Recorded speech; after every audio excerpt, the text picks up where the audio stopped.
December 14ರಂದು ವಿಧಿವಶರಾದ ಮಾಜಿ ಸಚಿವರು ಮತ್ತು ದಾವಣಗೆರೆ ಕ್ಷೇತ್ರದ ಶಾಸಕರು ಆಗಿದ್ದ 95 ತುಂಬಿದ್ದ ವಯೋವೃದ್ಧ ಕಾಂಗ್ರೆಸ್ ಮುಖಂಡ ಶಾಮನೂರು ಶಿವಶಂಕರಪ್ಪ ಅವರ ಶ್ರದ್ಧಾಂಜಲಿ ಕಾರ್ಯಕ್ರಮ ಹಿನ್ನೆಲೆ ಇಂದು ದಾವಣಗೆರೆಯಲ್ಲಿ ಸಿಎಂ, ಡಿಸಿಎಂ ಸಚಿವರು, ಸ್ವಾಮೀಜಿಗಳು ಸೇರಿದಂತೆ ಗಣ್ಯರ ದಂಡೇ ಹರಿದು ಬಂದಿದೆ.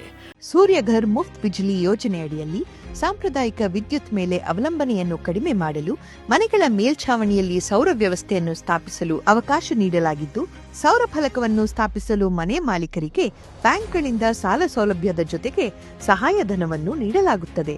ಸೌರ ಫಲಕಗಳನ್ನು ಸ್ಥಾಪಿಸಲು 30,000ದಿಂದ 78,000ವರೆಗೆ ಸಹಾಯಧನ ನೀಡಲಾಗುತ್ತದೆ. ಹಿಂದೆ ಸೂರ್ಯಘರ್ ಮುಫ್ತ್ ಬಿಜ್ಲಿ ಯೋಜನೆಯಡಿ ನೋಂದಾಯಿಸಿಕೊಳ್ಳಿ.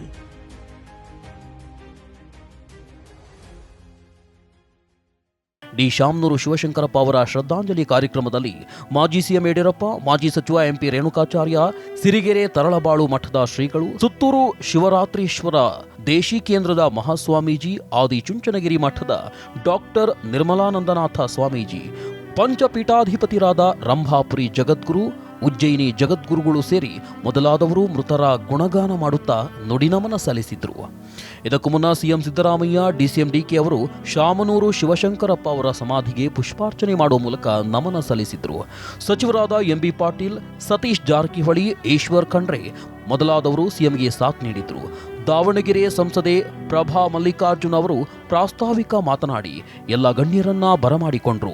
ಶಾಮನೂರು ಶಿವಶಂಕರಪ್ಪ ಅವರ ಶಿವಗಣಾರಾಧನೆ ಹಿನ್ನೆಲೆ ದಾವಣಗೆರೆಯ ಸುತ್ತಮುತ್ತಲಿನ ಮಠ ಮಾನ್ಯಗಳ ಅನೇಕ ಸ್ವಾಮೀಜಿಯವರು ಪಾಲ್ಗೊಂಡಿರೋದು ವಿಶೇಷವಾಗಿತ್ತು.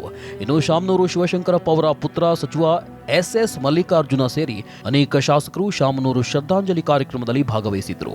ಈ ಸಂದರ್ಭದಲ್ಲಿ ದಾವಣಗೆರೆ ಜಿಲ್ಲಾಡಳಿತದಿಂದ ಸಿಎಂ ಸಿದ್ದರಾಮಯ್ಯ ಅವರು ಗೌರವ ವಂದನೆಯನ್ನ ಸ್ವೀಕರಿಸಿದ್ರು.